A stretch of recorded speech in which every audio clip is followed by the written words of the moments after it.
शोधू कुठार धावू कसर मीच स्वतःला पाहू कसर या मावळातून मावळून तू कधीच गेलार माझ्या राजा रे माझ्या शिवबार माझ्या राजा रे माझ्या शिवबार माझ्या राजा रे माझ्या शिवबार माझ्या राजा रे माझ्या शिवबार शोधू कुठर धावू कसर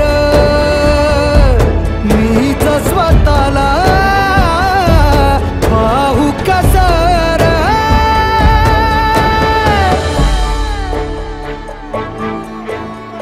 नमस्कार. इन सोलापूर न्यूज चॅनलमध्ये आपलं सहर्ष स्वागत आहे.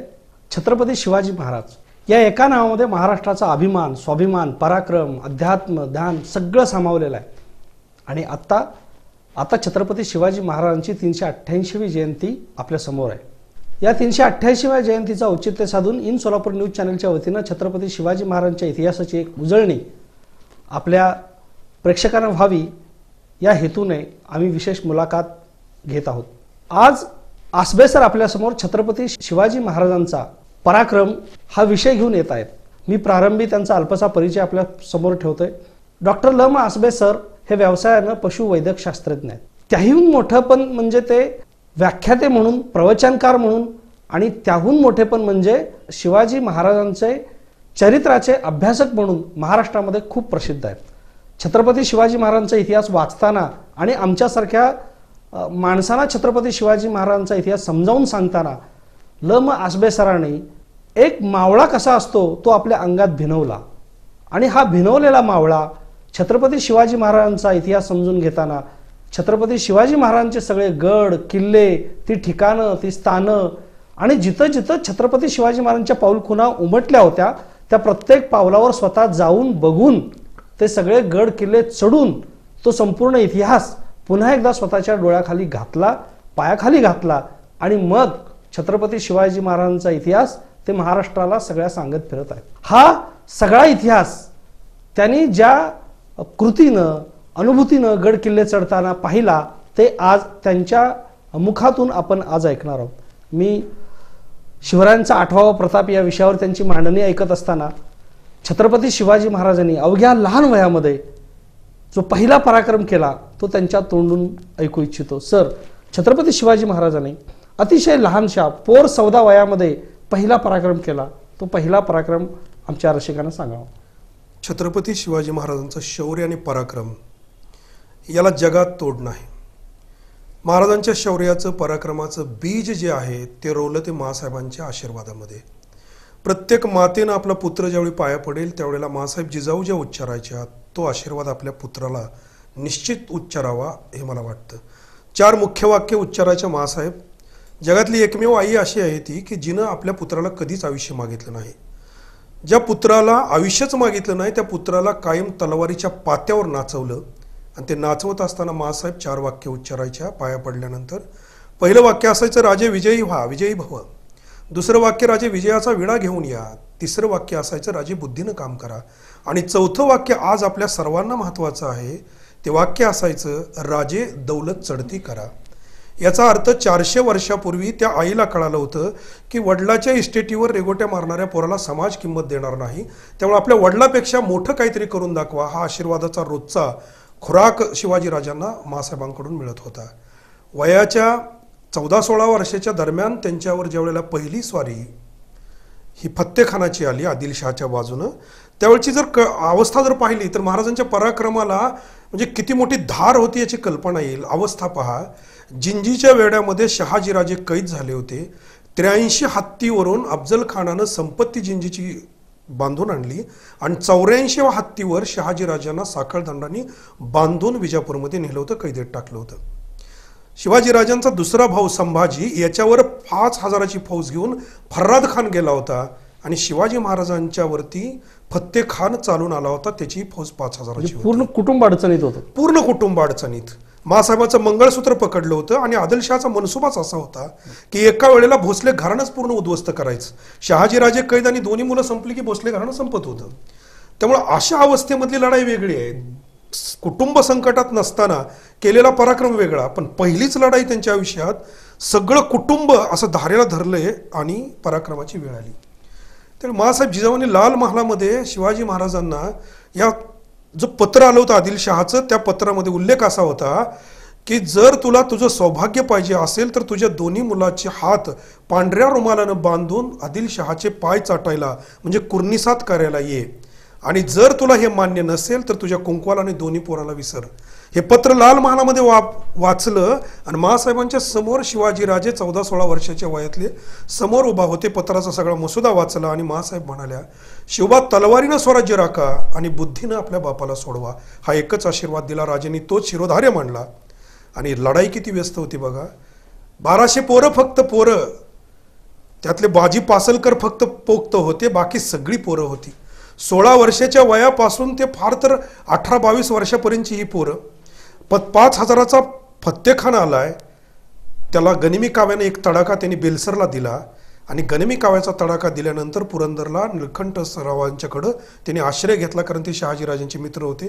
तो स्वराज्यात किल्ला नव्हता, पण निळकंठरावांनी दरवाजा उघडून दिला आणि शिवाजीराजे ज्या वेळेला आत त्यांना घेतलं गेलं त्यावेळी या 1200 पोरांनी दिलेला तडाखा, त्या रात्री अमावस्येची रात्र होती, पहिला तडाखा, पहिल्या लढाईची सुरुवात सुद्धा अमावस्येला मुहूर्त पाहता अंधाराचा फायदा घेऊन, म्हणजे पंचांग कधी पाहिलंच नाही. त्यामुळे तो तडाखा दिल्यानंतर हा जो फत्तेखान होता त्यानं पुरंदर दुसऱ्या दिवशी चढाई करायचा आदेश दिला आणि जगात कोणीही न वापरलेलं पहिलं शस्त्र शिवाजीराजांनी वापरलं. ते शस्त्र म्हणजे गड अर्ध्यापर्यंत चढून आल्यानंतर गोफण वापरली. गोफणीचं शस्त्र शिवाजीराजांनी आयुष्यात तिथं पहिल्यांदा वापरून जगाला माहीत झालं. गोफण घेतलेला एक माणूस 100 लोकांना भारी ठरतो हे फत्तेखानच्या चढणाऱ्या सगळ्या पठाण सैन्याला कळालं आणि त्या गोफणीच्या गुंड्यांना अर्ध सेना जायबंदी झाली. जरावरती त्यातून आले, त्यानंतर वरून दगड लोटायला सुरुवात झाली. 2,500 त्याचे सैनिक जायबंदी झाले, लढाईच्या कामाची राहिले नाहीत. त्यानं माघार घेतली. माघार घेऊन तो खाली उतरल्यानंतर चेव आला ह्यांना. आता उरलेली तरी 2,500 होती आणि ही पोरं फक्त 1200 होती. काही तुटक्या फुटक्या ढाली तलवारी असं यांचं शस्त्र. आणि अशानिशी शिवाजीराजांचा जो चेव आणि पराक्रमाची सुरुवात आहे, त्यांनी दरवाजा किल्ल्याचा उघडायला लावला, घोड्याला टाच मारली, हर हर महादेवचा जयघोष केला आणि महाराजांनी किल्ल्यातून त्या सेनेवर तुफान तुटून पडायचा आदेश दिला. आणि ज्या वेळेला पळत पाठला करत बेलसरपर्यंत, सासवडपर्यंत ही सगळी सेना आली, त्यावेळी तिथं पुढे आणि फत्तेखान पुढे आणि ह्यांची 1200 पोरं माग, असा तो सामना झाला. तिथं खरी लढाई सासवडला झाली आणि स्वराज्याचं पहिलं पुष्प अर्पण झालं. बाजी पासलकर तिथं कामी आले, शहीद आले. पण शिवाजीराजांनी 1200 पोरांनी ते बाजी पासलकर जाऊन सुद्धा लढाई जिंकली. फत्तेखानाला पळून जावं लागलं. हा त्यांच्या आयुष्यातला पहिला पराक्रम. लाल महालामध्ये जाऊन महासाहेबांना मुजरा केला. महासाहेब आमची फत्ते झाली. महासाहेबांनी आपल्या मंगळसूत्राला धरलं. शिवबा आमच्या मंगळसूत्राचं काय? शिवाजीराजांनी शहाजहानला एक पत्र लिहिलं. मी आमचे आबासाहेब शहाजीराजे आणि आमचा भाऊ संभाजीराजे आम्ही मोगलशाहीमध्ये यायला तयार आहे, परंतु आमचे आबासाहेब यांना आदिलशहानं कैद केले. दिल्लीची कुमक पाठवा, आम्ही दोघं जाऊन विजापूरवर तुटून पडतो आणि 5 दिवसाच्या आत आदिलशाही तुमच्या पायावर लोळायला भाग पाडतो.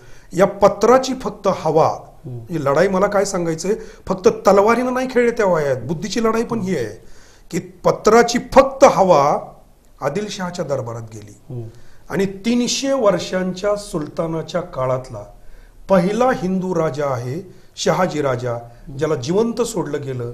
आणि तो दिवस होता वटसावित्रीची पौर्णिमा. हा त्यांच्या पराक्रमाचा खरा, बुद्धीच्या आणि तलवारीच्या दोन्हीचा संगम या पहिल्या लढाईत झाला. विजापूरच्या आदिलशाहीनं एखाद्याला कैद केलं तर पुन्हा तो जिवंत परत येणार नाही. फक्त विजापूरचाच आदिलशहा नाही, पाकिस्तान, बांगलादेश आणि आत्ताचा भारत असा संयुक्त भारत ज्यावेळी होता, या सगळ्यावर सुलतानांची सत्ता होती. आणि यातल्या कुठल्याच सुलतानशाहीनं कुठलाही हिंदू राजा कैदेतला जिवंत सोडलेला इतिहासात नोंद नाही. पहिला शहाजी. बुद्धी चातुर्यानं वयाच्या 14 ते 16 वर्षाचं वय त्या काळातलं. ती तलवार चालवली आणि बुद्धी चालवली, वडीलही सोडवली आणि स्वराज्यही राखलं. आणि तिथून पुढचं महाराजांचं पराक्रमाचं जर वैशिष्ट्य पाहिलं तर छत्रपती शिवाजीराजांनी लढाईच्या बऱ्याचशा कॉपी किंवा लढाईची बरीचशी म्हणजे उदाहरणं त्यांच्या भगवान श्रीकृष्णाच्या चरित्रातली घेतलेली आहेत. भगवान श्रीकृष्णाच्या चरित्रामध्ये एका लढाईची कॉपी दुसऱ्या लढाईत नाही. शिवाजीराजांच्या प्रत्येक लढाईची कॉपी दुसऱ्या लढाईत कधीच नाही. त्यामुळे शत्रूला कधी तयारीच करता येत नव्हती की ह्याच्याशी कसं लढावं. म्हणजे रणनीती छत्रपती शिवाजी महाराजांनी अशी आखली की ही रणनीती पुन्हा कुठेही वापरली नाही. त्यामुळं शत्रू काय करायचा त्याची तयारी करायचा, म्हणजे जुन्या रणनीतीची तयारी करायचा आणि महाराज नवी रणनीती अवलंबायची. अगदी तुम्ही जर म्हणजे त्यातल्या महाराजांची कुठलीही लढाई पाहिली म्हणजे जगातला पहिला सर्जिकल स्ट्राईक पहिला, आता कृष्णाची नीती आणि शिवरायांची लढाई याच्यातलं पहिलं साम्य सांगतो. कृष्णाची एका लढाईची कॉपी दुसऱ्या लढाईत नाही. आणि महाराजांचं एक तत्व होतं की लढाईमध्ये तत्वज्ञान धर्म या सगळ्या किंवा त्यातला म्हणजे माफी करणं दया दाखवणं हा मूर्खपणा होता शिवाजीराजांच्या दृष्टीनं. लढाईमध्ये फक्त जिंकण्याला महत्व होतं. त्यामुळे कृष्णाच्या नीतीमध्ये कसं आहे, देशाचा दुश्मन भ्रष्टाचारी अतताई स्त्री लंपट कोणत्याही नीतीनं हसवून भुलवून फसवून खलास करा हाच धर्म कृष्णाने मांडला आणि तशी लढाई केली कृष्णाने. शिवाजीराजांनी नेमकं हेच राबवलं पण त्याचीच कॉपी प्रत्येकाकडे केली. बघा एक उदाहरण सांगतो तुम्हाला. अफजल खान ज्या वेळेला आला होता, अफजल खानानं म्हणजे महाराजांच्या लढाईचं पहिलं तंत्र, आता ही झाली पहिली लढाई तुम्हाला आता सांगितलेली पुरंदरची, पण महाराजांच्या आयुष्यातल्या सगळ्या लढाई जर पाहिल्या तर महाराजांचं पहिलं तंत्र होतं की महाराज पहिल्यांदा त्यांच्यावर चालून आलेल्या शत्रूला मानसिक वार करायचे आणि शत्रू महाराजांच्या समोर यायच्या आत मनानं हरलेला असायचं. अफजल खानाच्या बाबतीत काय केलं, अफजल खानानं जगात कुठंच हरलेला नव्हता. अगदी औरंगजेबाला कैद करण्याचा पराक्रम त्यानं केला होता. म्हणजे इतका मोठा जागतिक योद्धा होता तो. अफजल खान फक्त आदिलशहाचा सरदार नाही, जगाच्या इतिहासामध्ये अफजल खानाची नोंद आहे की तो भयंकर क्रूरही होता, धाडसी होता आणि पराक्रमी पण होता. पण अफजल खानाची एक पद्धत होती, तो महाराज मानसिक वार कसा करायचे पहा. अफजल खान जर कुठल्याही लढाईला निघाला तर त्याचा एक लकी किंवा ज्याला आपण शुभशकुनी हत्ती म्हणू, तो फत्ते लष्कर नावाचा होता. त्या फत्ते लष्करवर तो हिरवा झेंडा लावायचा आणि त्याच्या मागे त्याची सेना जायची आणि त्याची फत्ते व्हायची, तो जिंकायचा. ही त्याची पद्धत होती. पण ज्यावेळी त्यानं विडा उचलला शिवाजीराजांना जिवंत किंवा मृत पकडून आणण्याचा, त्यावेळेला पहिली एक फरलांगवर त्याचा जे पहिला मुक्काम पडला तिथं शिवाजी महाराजांच्या हेरगिरीचे प्रमुख जे असायचे हेर खात्याचे भरजी नाईक यांनी विष घालून फत्ते लष्कर हत्ती मारला. म्हणजे मुहूर्त मारला, त्याचा शुभ शकून मारला. शुभ शकून ही पहिली मानसिक लढाई. त्यामुळं अफजल खान तिथं खाचला. आदिलशहानं बिनीचा हत्ती त्याला दिला म्हणजे त्याचा वैयक्तिक बसायचा आणि तो हत्ती देऊन ती पुढे आले. पुढे आल्यानंतर मसवडला मुही गावामध्ये ज्यावेळी वाईला तो येत होता त्याच्या आधी त्यानं शिवाजीला उघड्या रणांगणावरती यावं आणि समोरासमोर लढावं म्हणून त्यांनी तुळजाभवानीची मूर्ती फोडली. पांडुरंगाची मूर्ती बडव्यांनी विहिरीत दडवली, दुसरी डुप्लिकेट होती ती फोडली. शिवाजीराजांचा मेहुणा बजाजी निंबाळकर पकडला, त्याला मुस्लिम केला, त्याचं धर्मांतर केलं, त्याला हत्तीच्या पायाखाली द्यायचं ठरवलं. पांढरे नाईक या सरदाराला फोडून शिवाजीराजांनी 60,000 होऊन देऊन आपल्या मेहुण्याला वाचवलं. एवढ्यानं पण शिवाजी बाहेर येईना म्हणून तो परत शिवाजीराजांनी काय केलं, राजगड सोडला आणि प्रतापगडावर आले. त्यामुळे स्वराज्यात तो घुसू नये म्हणून एका बाँड्रीवर त्याला पकडावा या उद्देशानं राजे प्रतापगडावर आले. ज्यावेळी अफजल खान वाईच्या दिशेनं चालू लागला त्यावेळी बिनीचा हत्ती मुही या गावात मारला. दुसरा हत्ती, दुसरा वार झाला म्हणजे तो शकून पण तोही मारला. आणि तिथून पुढे वाईला मुक्काम पडल्यानंतर पावसाळा होईपर्यंत शिवाजीराजांनी त्याला फक्त झुलवत ठेवलं. झुलवत समोर आले नाहीत राजे समोर आले. 10 नोव्हेंबर वार गुरुवार 1659 दुपारी 2 वाजता अफजल खानला मारलाय. हा दिवस जर तुम्ही पाहिला, जावळीचं खोरं, महाबळेश्वरचा भाग, प्रचंड पाऊस झाल्यानंतर जे घनदाट किर्र जंगल होतं पावसानं, तो दिवस निवडलाय. आणि आता कृष्णाची कॉपी कशी तुम्हाला सांगतो. छत्रपती शिवाजी राजांच्या जीवनामध्ये कृष्णाच्या कॉपीची लढाई ज्यावेळेला काल येऊन आला होता कृष्णावर स्वारी करून, तर कृष्णानं 18 लाख औक्षैनी सैन्यातनं एकट्याला बाहेर काढला. एका डोंगराच्या गुहेमध्ये मुचकुंद राजा झोपला होता आणि त्याला वर होता की तू डोळ्याने कुणाला बघशील पहिल्यांदा तो जळून खाक होईल. कृष्णाने त्याला एकट्याला बाजूला काढला आणि फसवत फसवत तिथं नेला. आत गुहेत गेल्यानंतर आपला शेला त्या मुचकुंद राजाच्या अंगावर टाकला आणि बाजूला दडून बसले. हा आला काल यवन, तोही अफगाणिस्तानातूनच आला होता. काल येऊन आला, त्यानं लात मारली, पळून येऊन इथं लपतो का, तर उठून बसला आणि जळून खाक झाला. ही कृष्णाची कथा आहे. तर शिवाजीराजांनी काय केलं, ह्याची कॉपी कशी केली बघा. 40,000 फौजेतनं एकटा अफजल खान बाजूला काढला, 10 अंगरक्षकांशी. जनीची एक सोंड आहे, प्रतापगड आणि पारगाव. अफजल खानाचं जे तळ आहे सेनेचा, तो पारगावात होता. आणि प्रतापगडावरून पार पण दिसतं, ती जनीचा ती सोंड पण दिसते. थोडा असा सपाट भाग आहे, माची अशी, ती जनीची माची म्हणतात त्याला. त्या माचीवर शामियाना केला होता. खालून जर पाहिलं तर वरचं काही दिसत नव्हतं, पण वरनं जर बघितलं तर खालचं स्पष्ट दिसत होतं. मग अफजल खान ज्यावेळी वर आला त्यावेळेला अटी ठरले होते की 10 अंगरक्षक तू बरोबर आणायचे, 10 अंगरक्षक आपण बरोबर आणायचे. आणि हे सगळे आणताना अफजल खानाला आणि शिवाजीराजांचं शरीराचं प्रमाण पण व्यस्त होतं. अफजल खानाचं वजन 250 किलो आहे, शिवाजीराजांचं वजन आहे 72.57 किलो. एवढा बलाढ्य देहाचा माणूस, बलाढ्य देहाच्या माणसासमोर एक मध्यम उंचीचा 5.5 फूट उंचीचे राजे. आणि अशी ती लढाई होती. त्यामुळं अंगरक्षक बाजूला ठेवले. आता इथं जर अफजल खानाच्या हातात तलवार आणि माझ्या हातात तलवार महाराज म्हणले असते, धर्माची लढाई करायची, तर महाराज कधी जिंकू शकले नसते. कारण जगात तो कुणालाच हारलेला नव्हता. आपल्यापेक्षा तिप्पट वजनाच्या माणसासमोर अवघड आहे. मग शिवाजीराजांनी वाघनक, लोक म्हणतात वाघनकांनी अफजल खान फाडला, पण प्रत्यक्ष लढाई लोकांना माहिती. महाराज शस्त्र कसे वापरत होते पहा. एकाची कॉपी दुसऱ्यात नाही, मला हे सांगायचंय. महाराजांनी उजव्या हातामध्ये आपल्या वाघनक अशी म्हणजे डाव्या हातामध्ये वाघनक अशी अडकवली होती की बाहेरून पाहिलं तर अंगठ्या दिसाव्यात आणि हात उघडला तर वाघनक दिसावेत. उजवा हात मोकळा होता. डाव्या आस्तनीमध्ये म्हणजे बाहीमध्ये 1 फुटाचं शस्त्र आहे फक्त, बिचवा. तुम्ही आज छत्रपती शिवाजी म्युझियम मुंबईचं जर पाहिलं तर तुम्हाला बिचवा बघायला मिळेल. मूठ असते, त्याला आतनं कव्हर आहे, ते असं आत बसवलेलं होतं, इथून त्याची नाडी बांधलेली होती. त्यामुळे हे शस्त्र दिसत नव्हतं. 1च फुटाचं म्हणजे स्क्रू ड्रायव्हर जेवढा असावा तेवढं ते शस्त्र आहे. आणि असं शस्त्र इथं लपवलेलं होतं. अफजल खानानं ज्यावेळी महाराजांना मिठी मारली, मिठी मारल्या मारल्या अफजल खानानं त्याचं काम केलं. लपवून आणलेली कटार शस्त्र जवळ ठेवायचं नाही हा नियम होता, पण पहिला वार अफजल खानाने केला. शिवाजीराजांना डाव्या बगलेत दाबलं आणि उजव्या हातानं कटर काढली आणि पाठीवर मारली. पण महाराजांनी चिलखत घातलं होतं, त्यामुळे टर्रकन अंगरका फाटला, पण महाराजांना काहीच झालं नाही. अफजल खान चरकला, पण अफजल खानाचा तो वार जरी हुकला तरी अफजल खानाच्या अंगात एवढी ताकद होती की शिवाजी महाराजांची कवटी दाबून फोडून जीव मारला असता महाराजांना. त्यांनी 250 किलो वजनाचा पैलवान होता तो. त्यामुळे त्यानं तो प्रयत्न सुरू केला की वार हुकला आणि अफजल खानानं दाबून शिवाजीराजांची कवटी फोडायचा प्रयत्न केला, दाबायचा. शिवाजीराजांनी फक्त डावा हात उघडला आणि अफजल खानाची जी पाठ होती ना, त्या पाठीत वाघनकर रुतवली. वाघनकर रुतल्या रुतल्या अफजल खानाला शंका आली की आपल्या पाठीत ह्यानं काहीतरी बुडवलं. आणि 2-3 सेकंदाला फक्त अफजल खानाची पकड दिली झाली. तेवढ्या वेळात, तेवढ्या 3 सेकंदात महाराजांनी बिचवा काढला, डाव्या बाजूला खुपसला आणि उजव्या बाजूनं बाहेर काढला. कोथळाच बाहेर पडला त्याचा, आणि मग सगळा कोथळा. आणि मग अफजल खानाला कळलं की ह्यानं पोट फाडलंय आपलं. मग अफजल खानाने त्याला सोडून दिलं, मोठ्यानं ओरडला, लवा लवा दगा दगा.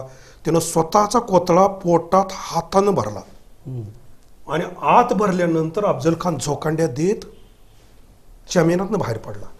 सय्यद बंडानं बघितलं, सय्यद बंडा महाराजांवर चालून आला. त्याचा वार महाराजांच्या वर्मी लागणार, महाराज खलास होणार. त्यावेळी जीवा महालानं वरच्यावर त्याचा हात उडवला, म्हणून मन झाली. होता जीवा म्हणून वाचला शिवा. नाभिक समाजाचा माणूस, त्यानं वाचवला. महाराजांचा तो जीव वाचला, पण दुसरा वार मात्र महाराजांना अपेक्षित नव्हता. तो वार केला कृष्णाजी भास्कर कुलकर्णी या ब्राह्मण वकिलानं, जो अफजल खानाचा वकील होता. कल्पना करा तुम्ही, जागतिक योद्ध्याला फाडले. महाराजांच्या ठिकाणी आपण कल्पना करा, एक जागतिक योद्धा मारलाय आणि हातात ढाल नाही, 1 फुटाचं स्क्रू ड्रायव्हर एवढं बिचवा नावाचं शस्त्र आहे. आणि अफजल खानाची तलवार कृष्णाजी भास्कर कुलकर्णीच्या हातात आहे. शिवाजी महाराजांची भवानी तलवार गोपीनाथ पंताजी वकिलांच्या हातात आहे. त्या दोन्ही वकिलांच्या हातात दोघांच्या तलवारी आहेत. आणि महाराजांच्या हातात फक्त बिचवा आहे, ढाल नाही. आणि महाराजांवर त्यानं वार केला, मी वार केला. तर महाराजांना वाचायला संधीच नव्हती, पण येताना डोक्यात शिरस्त्र आणि त्याच्यावर जरी टोप आणि अंगात चिलकत, त्याच्यावर अंगरखा, अशा तयारीने महाराज आले. त्यामुळे महाराजांनी तो वार मस्तकावर घेतला, स्वतः मस्तकावर घेतला. आणि मस्तकावर तो जिरेटोप उडाला आणि आतलं शिरस्त्रान उडवून महाराजांच्या कपाळाला जखम झाली. तेवढी एकच जखम चेहऱ्यावर होती, त्यानं शिवाकाशीत गेला, ती त्यांच्यावर नव्हती. फाजल खानानं ते बघितलं होतं. तो वार झाल्यानंतर महाराजांनी त्याचा हात धरला आणि सांगितलं की तुम्ही स्वतःला आवरा, ब्राह्मणांना मारू नये असं आमचा धर्म सांगतो, मासाहेबांचा, आबासाहेबांचा. आम्हाला तशी शिकवण आहे, तुम्ही स्वतःला आवरा. पण ज्यावेळी पुन्हा त्यानं वार करायचा प्रयत्न केला, महाराजांनी एका झटक्यात आपल्या वकिलाजवळची तलवार घेतली आणि एका ठोक्यात त्याची 2 खांडोळ केली आणि मग महाराज वर गेले. कृष्णाची कॉपी तर केलीच, पण ऐन वेळेला ठरवलेल्या मनसुब्याला जरी काय अडचण आली तर महाराजांकडे एवढी कल्पकता होती, इतका कसलेला पैलवान होता महाराज, की कुठला डाव कुठं वापरायचा, ऐन वेळेला कुठला पावित्रा घ्यायचा, याची कला जगातल्या कुठल्या योद्ध्याकडे तुम्हाला महाराजांनी ती सापडणार नाही. प्रत्येक ठिकाणी मृत्यूच्या दारेत नाही, अगदी कडेवर उभा आहे, एक क्षण चुकला 100% मृत्यू, असं जीवन आहे महाराजांचं. त्याचं कारण महासाहेबांचा आशीर्वाद आहे. एकदाही आयुष्य आपल्या पुत्राला मागितलं नाही. ज्या आईनं आपल्या पुत्राला आयुष्य मागितलं, तिचा पुत्र तिच्या घरापुरता मर्यादित राहतो. जिनं आपला पुत्र सारखा धोक्यात टाकला, तिनं आपल्या पुत्राला मृत्युंजय बनवलं, कारण मृत्यूची भीतीच घालवली. आयुष्य मागणं म्हणजे मृत्यूला घाबरणं, आयुष्य न मागणं म्हणजे रोज मृत्यूला सामोरं जाणं, कारण रणांगणावर लढणारा शिपाई कधी अमर नसतो. हे मासाहेबांचं तत्व होतं. अगदी खरंय. मा जिजाऊने छत्रपती शिवाजी महाराजांना कायम चढती कमान ठेवा हे आदेश दिले आणि छत्रपती शिवाजी महाराजांनी अशी एक एक पराक्रमाची पावलं वर चढत गेले. जसं अफजल खानाचा वध हा छत्रपती शिवाजी महाराजांच्या कारकिर्दीमध्ये दंतकथा बनून गेला, तसाच दुसरी एक कथा आहे ती म्हणजे शाहिस्तेखानावरची चाल. आणि पराक्रमाची एक सीमा असं म्हटलं तरी त्या शाहिस्तेखानाच्या चालीवर वावगं ठरलं. पराक्रमाच्या सीमेत तर आहे, पण ती धाडसाची पण सीमा आहे. हो, अगदी खरं आहे. धाडसाची सीमा आहे ती. एक सांगतो, शाहिस्तेखान हा औरंगजेबाचा मामा होता आणि शाहिस्तेखान सामान्य व्यक्ती नव्हती. त्याला त्याच्या पदव्या जर बघितल्या ना, त्याच्या दिलेल्या पदव्या, तर पुस्तकाची किंवा ग्रंथाची एक लाईन त्याच्या नुसत्या पदव्या येते आणि खाली नाव आहे त्याचं. म्हणजे एवढ्या मोठ्या पदवीधर असलेला तो माणूस होता, म्हणजे इतक्या लढाई जिंकलेला. आणि मग जो शाहिस्तेखान होता त्यानं 1 लाखाची त्याची फौज होती आणि 1 लाख फौज पूर्ण पुणा शहराच्या सगळ्या बाजूने विस्तारून थांबलेली होती आणि मध्ये लाल महालामध्ये तो होता. आता आपण मिलिटरीमध्ये सर्जिकल स्ट्राईकचं एवढं कौतुक करतो, आपल्या मिलिटरी करते, ही कॉपी महाराजांची आहे. कारण ते धाडस असामान्य आहे, म्हणून आपल्याला आपल्या सैनिकांचं कौतुक वाटतं. कारण ते असामान्य असतं, त्यांच्यामध्ये जाऊन त्यांच्यात घुसून त्यांना मारून परत यायचंय. हा सर्जिकल स्ट्राईक आहे. ही पहिला जगातला सर्जिकल स्ट्राईक शिवाजी महाराजांनी केला. कल्पना करा, अफजल खान फाडल्यानंतर महाराज इथून वेळापूरपर्यंत, सोलापूर जिल्ह्याच्या वेळापूरपर्यंत आले, पुन्हा सांगलीला गेले, सांगलीतनं पुन्हा पन्हाळा, सिद्धी जोहरचा वेढा, त्यातनं सुटून महाराज पुन्हा राजगडावर आले. हा जो काळ आहे ना, म्हणजे आपलं कुटुंब सोडलेला काळ आणि पुन्हा कुटुंबात जाण्याचा काळ, हा 9 महिन्याचा आहे. अफजल खानाला मारलेला पराक्रम केल्यानंतर सुद्धा मासाहेबांची आणि राजांची भेट 9 महिन्यांनी झाली. नेताजी पालकर विजापूरपर्यंत गेला, सगळं कर्नाटक लुटत गेला. म्हणजे ती तडाखा, म्हणजे अफजल खान मारल्यानंतर जी स्पीड घेतलं, दारोजी म्हणून जो होता तो समुद्र लुटला. त्यामुळं 3 बाजूनं त्रिशूळासारखं महाराजांनी आदिलशाहीवर आक्रमण केलं. आणि एका वेळेला सिद्धी जोहर आणि त्याच वेळेला शाहिस्तेखान, ही आदिलशाह आणि औरंगजेबाने मिळून महाराजांवर वारी केली. मग सिद्धी जोहरच्या वेड्यातनं महाराज सुटले आणि सिद्धी जोहरच्या वेड्यातनं सुटून महाराज ज्यावेळेला राजगडावर आले त्यावेळेला 1 लाखाच्या फौजेमध्ये, आता महाराजांची गुप्त, आता सुद्धा राजगडाच्या सदरेच्या ठिकाणी महाराजांचा गुप्त खलबता सापडला. म्हणजे आज सुद्धा जी अँटिक चेंबर म्हणतो, ज्यामध्ये गुप्त चर्चा करायची, तिथली बाहेर एकाला सुद्धा ती चर्चा फुटत नव्हती.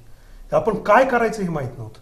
त्यामुळे शाहिस्तेखानाला ज्यावेळेला तिथं मारायचं होतं, महाराजांना मारायचंच होतं त्याला, तर मारताना सुद्धा जगात कोणी न केलेला पराक्रम महाराजांना करून दाखवायचा होता. जगात कोणी न केलेलं धाडस महाराजांनी ते केलंय. तुम्ही जगाचा सगळा इतिहास बघा, जगात सर्जिकल स्ट्राईक हा पहिला शाहिस्तेखानावरचाच महाराजांचा दिसेल. ती कॉपी सुद्धा कृष्णाची आहे. जरासंघाला मारताना आजचं जे बिहार राज्य आहे, मगध राज्य त्या काळचं, तिथं त्याच्या वाड्यात जाऊन आतल्या वाड्याच्या कड्या लावून वेशांतर करून कृष्ण, भीम आणि अर्जुन गेले आणि ओळखलं त्यानं की तुम्ही ब्राह्मण नाही. मग त्यांनी सांगितलं कोण आहे, तर मी कुंतीपुत्र कृष्ण आहे, मी देवकी पुत्र कृष्ण आहे, मी हा कुंतीपुत्र अर्जुन आणि हा कुंतीपुत्र भीम आहे, कुणाशी लढतोस सांग. आणि मग तो भीमाशी लढला, भीमाला चिरून त्याने संपवलं. ही ती कथा आहे. शिवाजी राजाने हा सर्जिकल स्ट्राईक जो कृष्णाने केला तो प्रत्यक्षात इथं आणला. तो कसा, 1 लाखाच्या फौजेमध्ये महाराज जाताना 2000 माणसं घेऊन गेले. 2000 माणसं जी होती त्यातली 1800 माणसं महाराजांनी कात्रजमध्ये ठेवली. कात्रजमधली 1 तुकडी टाकून सिंहगडाच्या, त्यातला एक 200 मावळ्याचा तुकडा सिंहगडाच्या वाटेवर थांबवला आणि महाराज 200 माणसं घेऊन गेले. 200 माणसं जाताना महाराजांनी दिवस निवडला होता तो औरंगजेबाचा राज्यारोहणाचा किंवा मंचकारोहणाचा जो वर्धापन दिन होता तो होता.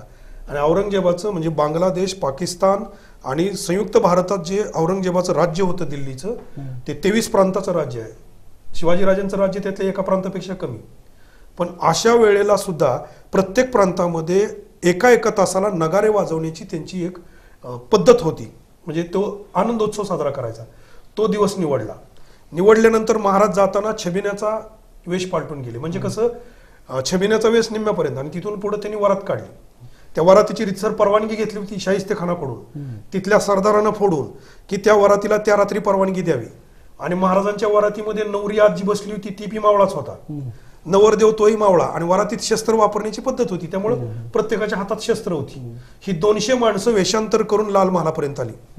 लाल महालापर्यंत आल्यानंतर मुदगल देशपांडे वगैरे त्यांना पूर्ण लाल महाल माहित होता ती यामध्ये होती. तिथं गेल्यानंतर पहिल्यांदा कडेचा जो पहारा होता त्या लाल महालाच्या तो कडेचा पहारा महाराजांनी पहिल्यांदा आपल्या ह्यानं पद्धतीनं त्या मुस्लिम सैनिकांच्या माध्यमातून म्हणजे महाराजांनी काय वेषांतर करून मुस्लिम सैनिक नेले होते त्यांनी तो वेढा दिला आणि तो वेढा तिथून निघून गेला. त्याच्यानंतर पहिल्यांदा महाराजांनी नगारखाना ताब्यात घेतला. नगारखाना ताब्यात घेतल्यानंतर नगाऱ्याची सगळीच माणसं मारली, कापून काढली. पहिला नगारखाना मारल्यानंतर महाराजांनी नगारा वाजवायला सुरुवात केली. जोरात वाजवायला सुरुवात केली की आतलं काहीच कोणाला कळू नये. रोजाचा महिना रात्री उठून स्वयंपाक करून पहाटे किंवा रात्री जेवायचं, दिवसानंतर जेव्हा ही पद्धत होती. 39 आचार्य होते स्वयंपाक करणारे शाहिस्तेखानाच्या त्या लाल महालामध्ये. ही 39 आचारी कापले. एक भिंत होती तोपर्यंत नगारे चालूच आहेत जोरदारात वाजवून. आत काय घडतंय ते बाहेर कळू नये म्हणजे आवाजाचा ध्वनीचा प्रत्यक्ष वापर केला. बाहेर शेजारच्याला कळालं नाही आत काय चाललंय. आणि या 200 माणसांनी मग मध्ये जनानखाना आणि भटारखाना याच्यामध्ये कच्ची भिंत होती. ती विटाची भिंत महाराजांनी हाताने विटा काढून एक बोगदा आत जाण्यासारखा केला. आत गेल्यानंतर महाराजांनी डायरेक्ट वार करायला चालू केलं. दिसलेला प्रत्येक पुरुष कापायला चालू केलं. 15 मिनिटाची फक्त लढाई येते, 10 ते 15 मिनिटाची. त्या 15 मिनिटांमध्ये 54 माणसं महाराजांनी कापून काढली. शाहिस्तेखान पळायला लागला. महाराज त्याच्या मागे धावू लागले. एका बेगमेनं पाहिलं आणि तिनं सगळे आतल्या दिवे विझवले कारण त्यावेळी समय होता. तिने सगळ्या समय विझवल्या त्यामुळे पूर्ण अंधार पडला. आता नाही इलाज होता. समोर येईल त्याला कापणं ह्याच्या पलीकडे काय कारणच नव्हतं. आणि कापायला सुरुवात केली. त्यानंतर 2 दिवसापूर्वी मुक्कामाला आलेला फतेह खान नावाचा शाहिस्तेखानाचा मुलगा तो मारला, तो कापला गेला. जवळजवळ 4 बेगमांचा खिमा झाला कारण ज्या आडव्या आल्या स्त्री का पुरुष कळलंच नाही, मारलं. त्यात अशी 54 माणसं मारली. त्यात महाराजांची सुद्धा 6 माणसं गेली. आणि तेवढ्या वेळात महाराजांना शाहिस्तेखान पळून जाताना कोणतरी पुरुष पळतोय पण शाहिस्तेखान आपण मारलाय म्हणजे फतेह खान मारला तोच शाहिस्तेखान वाटला. आणि पळून जाताना त्याच्यावर वार केला. खिडकीवर असा हात पडला आणि 3 बोटं तुटली त्याची. तो निघून गेला, पुढे निघून गेला. शाहिस्तेखान वाचला. महाराजांना वाटलं शाहिस्तेखान मेला. महाराज दरवाज्यात आले. महाराजच स्वतःला ओरडायला लागले मोठ्यानं, शिवाजी आया, काटो मारो. शत्रूला गाफील केलं. महाराज बाहेर पडले. बाहेर पडल्यानंतर बाजी जेदेनं घोडा तयार ठेवला होता. महाराज घोड्यावर बसले आणि महाराज घोड्यावर बसून सिंहगडाकडे कर्णा वाजला सिंहगडाकडे जाताना. आणि कात्रजच्या घाटामध्ये जवळजवळ 1000 बैलांना शिंगाला टेंबे बांधले होते. ते टेंब्याला कर्णा वाजला की पेटवलं गेलं आणि जोरात ढोल वाजवायला लागले. आत गेल्यानंतर हलकल्लोळ झाला. 10,000 ठाणबंद फौज तयार झाली आणि पाठलाग सुरू झाला. आणि ज्या वेळेला ढोल वाजायला लागले त्यावेळेला सगळ्यांना वाटलं की शिवाजी कात्रजकडे पळून जाऊन विजय उत्सव साजरा करतोय. त्यामुळे तिकडे गेल्यानंतर ही 10,000 फौज तिकडे गेली. महाराज सही सलामत सिंहगडाकडे गेले. ती फौज तिथं पोहोचताना पुन्हा कर्णा वाजला. ढोल वाजवणारे पुरंदरला गेले आणि ही सगळी 10,000 सेना बैलाच्या मागे पळाली. कुणीही हाती लागलं नाही. याच्यामध्ये महाराजांनी जो सर्जिकल स्ट्राईक केला ना त्याचा परिणाम इतका झाला की महाराजांच्या पुढच्या आयुष्याला त्यांचा हे धाडस खूप उपयोगी पडलं. छत्रपती शिवाजी महाराजांच्या युद्धनीतीची दहशत बसली.